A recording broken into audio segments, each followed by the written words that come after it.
Let's jump right into this, shall we? Welcome to this explainer. Today, we are taking a wild journey. We're starting with the absolutely captivating mysteries of the deep sea, and then we're going all the way to the massive, world-changing engineering behind ocean energy.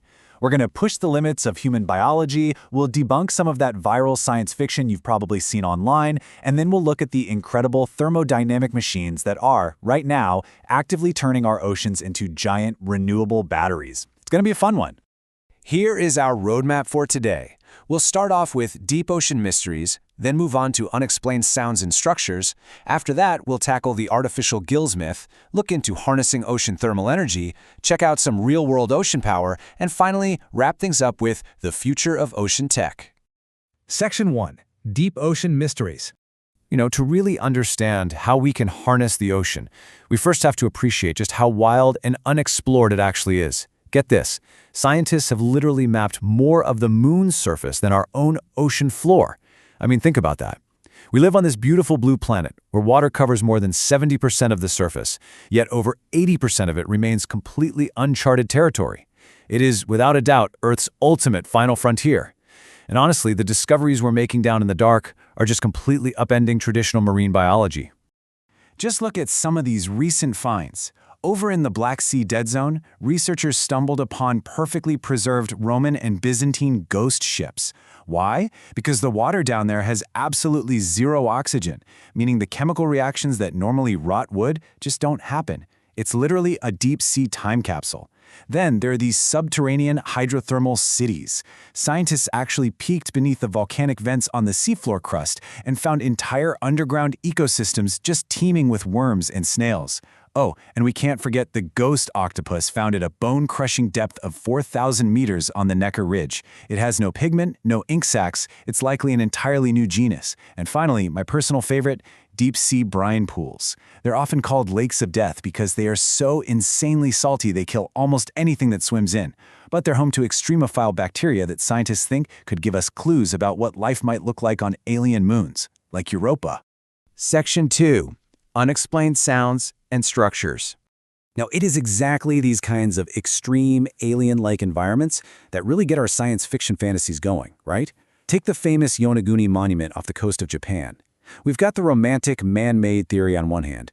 People look at this submerged, stepped sandstone structure and they swear they see staircases and drainage canals. They argue it's a 10,000-year-old lost civilization, a Japanese Atlantis basically, that was swallowed up by rising seas after the last ice age. But if we look at the strict geological reality, it points to a completely natural process called columnar joining. You see, sandstone just naturally fractures in these very clean, remarkably straight lines because of tectonic seismic activity. So, while it totally looks engineered by humans, it is actually just physics and a whole lot of time doing their thing. The really cool thing here is how science often steps in to demystify what seems spooky. A great example, the biotwang. This was this highly metallic 5-part sound recorded down in the absolute deepest point on Earth, the Mariana Trench. It ranged from a deep rumbling 38 Hz all the way up to a piercing 8,000 Hz. Honestly, it sounded exactly like a spaceship from a sci-fi movie. Oceanographers were completely stumped. But the solution? Machine learning. Teams from NOAA and Google actually used artificial intelligence to comb through over 200,000 hours of acoustic data, and they finally nailed the culprit. It was an elusive population of western North Pacific bridge whales. Once again, science conquers the unknown. Section 3. The artificial gills myth. All right, so we've covered natural mysteries. Now let's pivot and talk about a biological fantasy that just won't quit. It seems like every couple of years, these sensational claims go totally viral online, promising that humans are right on the verge of breathing underwater. No bulky scuba tanks, no dive time limits, just advanced membrane technology pulling oxygen straight from the seawater. I mean, it sounds revolutionary, doesn't it? Well, unfortunately, the biological reality check here is brutally simple. Water just doesn't contain very much oxygen. To put it in perspective, seawater holds only about 6 to 8 milligrams of dissolved oxygen per liter.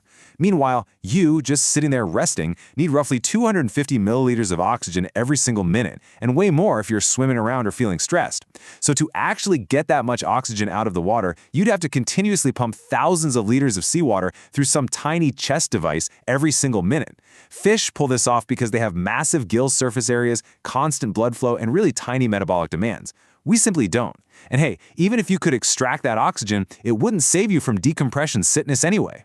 That's caused by inert gases like nitrogen dissolving into your tissues under pressure. As long as you are breathing under pressure, basic physiology still applies. So yeah, artificial gills for humans, purely science fiction.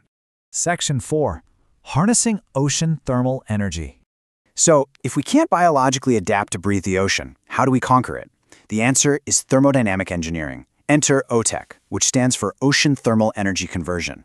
Instead of trying to extract oxygen from the water, OTEC extracts power from the temperature difference.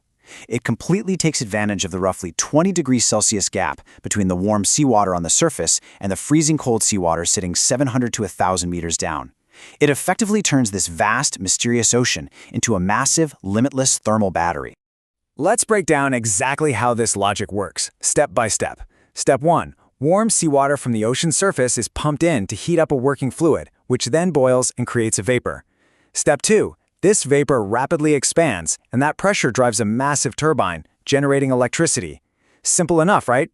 Then comes step 3. That freezing cold deep ocean water we just talked about is pumped all the way up to quickly condense that vapor back into a liquid. This maintains the pressure difference that keeps the turbine spinning. And the best part? It operates 24/7, 365 days a year. No sun required, no wind required. It relies entirely on the natural temperature layers of the sea.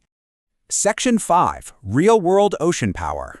Now, I know what you might be thinking, but this isn't just some theoretical concept on a whiteboard. We have actual visual proof that it works. Look at the Okinawa OTEC demonstration facility over in Japan. Operated by a company called Xenesis, this thing has been running since 2013. It's achieved continuous, automatic operation around the clock, absolutely proving its technical reliability. And then we have the Makaya Ocean Engineering Center in Hawaii. They actually connected to the US grid back in 2015, and right now they are pioneering these ultra-compact heat exchangers to help bring the physical size and the cost of these plants way down. These are massive, real-world engineering achievements actively humming away on island coasts right now. And the next major leap forward? Taking this whole operation offshore. What you're seeing is a massive 1-megawatt offshore OTEC barge developed by KRIC in South Korea. They just wrapped up successful trial operations in the East Sea, and now this floating power plant is officially slated for installation off the coast of South Tarawa in the Republic of Kiribati. This is just a prime example of utilizing climate-friendly tech to provide super reliable, renewable power to South Pacific nations that desperately need sustainable infrastructure to hit their carbon-neutral goals. Okay, so if it's so great, what's the roadblock? Why isn't this technology literally everywhere?